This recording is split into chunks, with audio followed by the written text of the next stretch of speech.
Okay, we have to do the newspapers. I just wanted to say it's a beautiful song, by the way. One of those pieces that you want to listen to, particularly at this time, when you think it's all dark and everything is gone, you're losing it all. Just remember that at the center, you know, when the center is holding, no matter how you shake or how things shake around you, you'll still be standing because it is not your will, it is not your power. There's something a lot greater than what you think you're feeling right now. Just focus on that. Shall we do the papers? We're in the spirit. No, we're not. Not the way you say it. Okay, so let's do the newspapers. I will take you through the Daily Graphic and the Daily Statesman newspaper and the New Crusader Guide newspaper. So straight away, let's begin. Let's start. I'm a very traditional person, so I'll go with the Daily Graphic newspaper. Here's what's on the front page.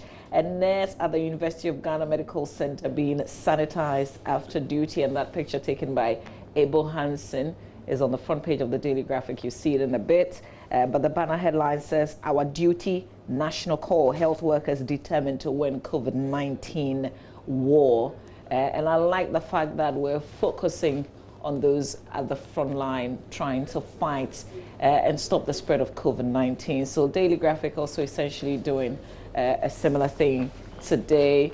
Also on the front page, and we are working on it so we can put it on the screen for you to see, Unipass keeps importers stranded.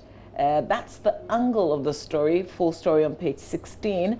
Ahead of May Day, ICU urges workers to help fight COVID-19.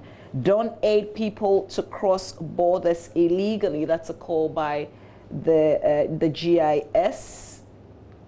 Special supplement on May Day. It's in the paper.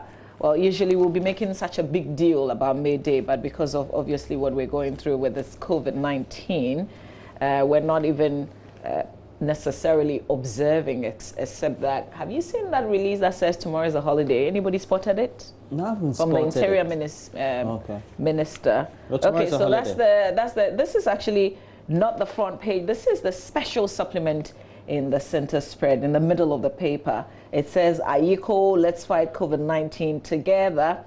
Fight against COVID-19, shared responsibility.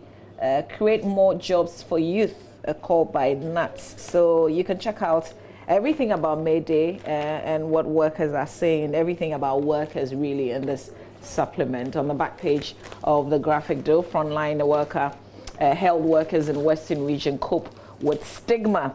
And I must say, when we put out the video of the doctor who tested positive for COVID online, somebody was asking, why is she covered?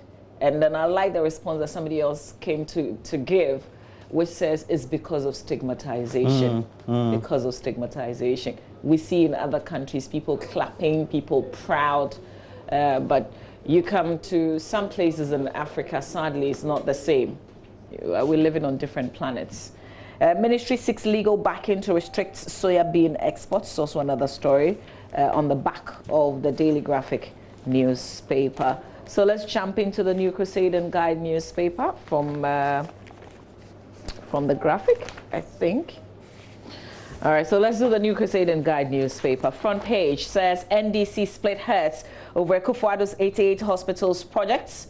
Lands Commission in hot waters over multiple registration of lands as police pursue for answers. Staunch Mahama chief drift towards NPP. It's also another story here. Gushegu NPP executives petition Akufo-Addo as party faces danger of losing seat to NDC. The last headline will be taken from the Daily Statesman. So headlines from the Daily Statesman newspaper. We don't have running mates due to COVID-19, says NDC General Secretary.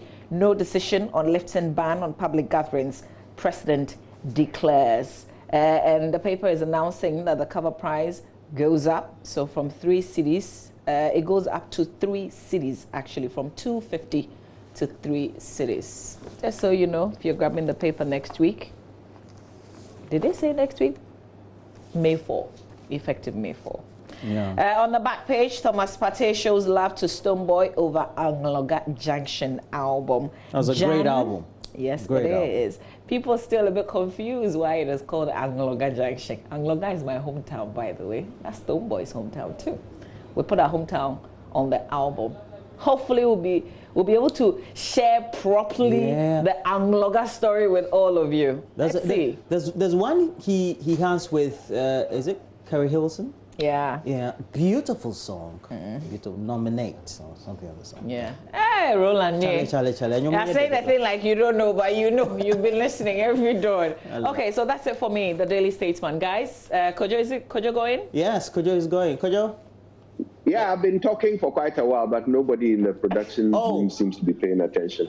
So I was trying to say sorry. You know, last time we invited the lady in the studio, Lave Misam. She does sign language, so we decided to activate her. No, actually, I was saying that I know why the record is called Angloga Junction. Okay, why is that? That's where Stoneboy met Kerry Hilson. You know, she was in Ghana. She was in Ghana, and I don't know what she was doing in the Volta region, but Stoneboy bumped into her at Angloga Junction, and so this whole concept to do the song and the whole album came from there. Yes, madam. Yes, madam. Much Angloga here. Macho Angloga, which means I come from Angloga. Well, Kojo, so this is what happened. I think there is no Angloga Junction in Angloga. So that's what Stoneboy is saying on his own Instagram. That's what he said. He's written it there on his Instagram. I have to say, I watched a live stream between Stoneboy and Kerry Hilson for their fans. And actually, it was, I think there's somebody related to Stoneboy called Selassie. I don't know him. And they met at an airport, and it's true that they did the collaboration. So I'm not sure. Kerry Hilson, though, hasn't been to Ghana, but promises to be here in December for Stoneboy's concert. Yes. So you see, we created Angloga Junction. Stoneboy has made me a liar. No, you're not. I'm not sure you're lying. I think that he just wants to create a vibe for the album. So that's what he did. Yeah. Because anyway, I watched that live stream, actually. There's something unique we're doing on the AM show, and that's why I started with, my hometown thing. We will take people through the towns in our hometown called Angloga. We're going to discover Angloga tomorrow, God willing. Well, that'll be nice. So it means Stoneboy will be on the show? Or? I'm not telling. Okay. All right. As for you to tune in, just stay with us. All right. So let me talk about something I can actually be accurate about. Okay, so I have the Ghanaian Times banner headline this morning. Ban Okada now over social distancing defiance. This is actually a call coming from the public, according to the Ghanaian Times. Also, police grab 1,326 persons nationwide for COVID-19 offenses. This is a story I would have loved for us to talk about. And of course, for things like flouting public gathering, social distancing directives, and so forth. This is why these people have been arrested, 1,326 of them. Eligibility of special prosecutor, the Supreme Court will give their judgment on the 13th of May. You know, this thing has been pending for quite a while. It was the former Deputy Attorney General, who took this matter up at the Supreme Court. And we're going to hear the ruling on the 13th of May. Clearing agents and importers stranded at Tema Port as GCNet shuts down. This is something that we really need to make some time for. Center Spread has all these stories, plus this one. Nyonkopa Koko donates $25,000 in sanitary ware to Cocoa Board. On the back page of the Ghanaian Times this morning, Upper West Regional Hospital operating under capacity. That is what the medical director of the hospital has to say. Also, Bongo District Assembly awards 5 projects on contract. Okay. All right. Now, I've got the daily guide as well. Let me very quickly go through the banner headline, the headlines of the daily guide. If we have it, let's bring it up. And the first one is NDC sweats for running mate. Tension in Fomena, Kumeu over hospital is also on the front page. Driver kills cop. Che backs health minister. And Obinim slaps Kennedy Japan. Slaps in quotes. Have you guys been following this whole Obinim Kennedy Japan saga? I have, and I think I jumped on it after Florence Obinim. I had no clue what was going on. Okay, you are a big Florence Obinim fan. I am not. I happened to see Kadi. Kadi is a showbiz presenter, listening to, watching a video, and that's the first time that I saw it. But I see that, that people want something to divert their minds, from COVID. So it's a nice distraction. Yeah, this is the COVID sideshow, So many people are into it, following it on social media. But it also raises some interesting issues, around our organization of religion, men of God. And in fact, it also raises some serious broadcasting ethics questions, It's an interesting conversation. I wonder if we can make time for it sometime, but without obviously, But you sound like you've been following from the very beginning, so that's a conversation that you can have. Yeah. I will be sitting back and watching and enjoying. Sorry? No, I said I'll be sitting back and just enjoying it. Are you going to be Switzerland on this one?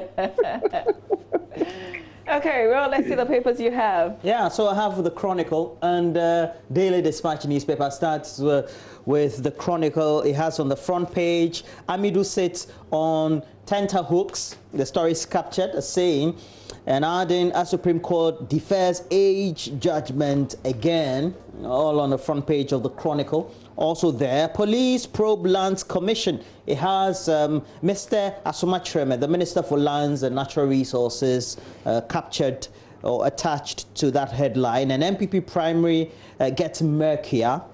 Meanwhile, there's an editorial on the number of cases we have, and it says 1,671 COVID-19 cases in Ghana is very scary, on the front page of the Chronicle, and Ghanaians must wake up according to this editorial, and it's a concern about the number of cases. But look, if you look at all the extrapolations that have been done, we shouldn't be worried, even though Kojo, based on his analysis, is worried that we could have about 15,000 cases based on what the incremental numbers are as officially have been reported. It also speaks volumes as to whether we could have enough time to do this testing based on the resources we have. Let's go to the Daily Dispatch newspaper. It will be on your screens. It has on the front page a number of stories as well, also highlighting all the related issues. It says, we have not decided when public gatherings can resume, and it's attributed to the President of the Republic, Nana Addo Dankwa Akufo-Addo. Or relatedly on COVID-19, these 5 things can kill you faster. Avoid them. Get to read on the front page of the Daily Dispatch. Ghana's first presidential election on April 27, 1960. Takes you back in history. Tension, though, is mounting in Ivory Coast. As we're told, a former prime minister is jailed 20 years for corruption. Alassa Ouattara is no more standing for the next election, but there's a lot of tension. We also do know that Gbagbo had been in turmoil due to all these political wranglings following all that. All right. Okay, any pick? Kojo, what are you looking at? Well, I thought it would be interesting for us to look at this thing with the Okada. This call now is coming from the public. According to the Ghanaian Times, they say that, look, there's no way you can exercise social distancing on Okada. And in fact, the presidential, the executive instrument specifically said that motorbikes can only carry one. And only carry one passenger. That means the rider only. So that makes the Okada business immediately illegal, if you ask me. But of course, Mama V, perhaps you can give us a bit more education. You've been paying a lot of attention to the executive instruments. But to my mind, if the president's directive is that only one person can be on a motorbike, then unless you, the Okada, are paying to ride the bike, you can't really have an Okada business. So it's illegal. It's been made illegal, if you ask me. But the public seem to be concerned that it's still happening, and I guess it is. I mean, when you look out, when you're looking around in town, you can see a number of motorbikes carrying more than one person. But there is some sensitivity around that, you know, guys, because these same Okada riders are people who are considered to have to be in that business because they've been unable to find employment elsewhere. Many of them are considered to have found their way into the Okada business because they were unable to find employment elsewhere. And there is a concern around creating, you know, an inability for such people to, you know, have an economic, you know, to make money. You know, and the question is, what would be the alternative? Should there be an alternative? Should there be some sort of intervention, as we're seeing the government do for others? You know, paying electricity bills and paying frontline workers extra and all of that. Should we be thinking about groups like this who, by virtue of the directive, immediately their work becomes illegal? Well, I guess it's a concern for everybody. I'm a great patron of Okada, not in these times though, but it's also because I've had some great time using them in Nigeria, in Togo, Côte d'Ivoire, and I believe even in Benin. So you're discussing the subject that it's not, it sounds like it's not illegal in Ghana. There's nothing like Okada business. Yeah, it's illegal. Let's do my jawline, by the way. This is something that we can spend a bit actually, of time actually, on that is interesting, Mamavi. Is it true? Yes, it is. Is illegal? It is. Yes. You can't do. You can't use it for commercial purposes. Not for commercial purposes. It's for so if you're like a dispatch rider for a company or for a restaurant. You can use it for. But not for passengers. Not for carrying passengers. It is not illegal to carry a passenger on a motorbike, right? No, that's the one that's. It's not illegal to carry somebody if you're using it as a private. Yeah. So if you stop an Okada and you want to prosecute him, you have to prove that he was carrying that passenger commercially, you see? That's the reason why I asked the question, is it actually illegal? Is it practical? You know, well, maybe the riding is not illegal, but using it for commercial purposes is illegal. I mean, that's what. Yeah. But you are saying, how do we prove that, which is difficult? Yeah. So let's discuss this sometime, but let's do my jawline just before we run off. Otherwise, our director is going to cut off off air. So on my jawline, 53 abandoned uncompleted health facilities discovered, and this is following the health minister's pronouncement that we haven't abandoned any project, and taking the time to take us through all the projects that he claims they have not abandoned. But here we go, 53 abandoned uncompleted health facilities discovered. That's coming from the coalition of NGOs in health. So you can read more details on myjoyonline.com. That's also on our show this morning. We'll discuss that extensively. COVID-19 crisis calls for a national discourse on health system. According to a former Ghana Health Service boss, no decision has been taken on when public gatherings can resume, according to the president. And this is a tragic one. Top Manhattan ER doctor commits suicide, shaken by coronavirus onslaught. And this is not the first time a medical practitioner has taken her life because of COVID-19.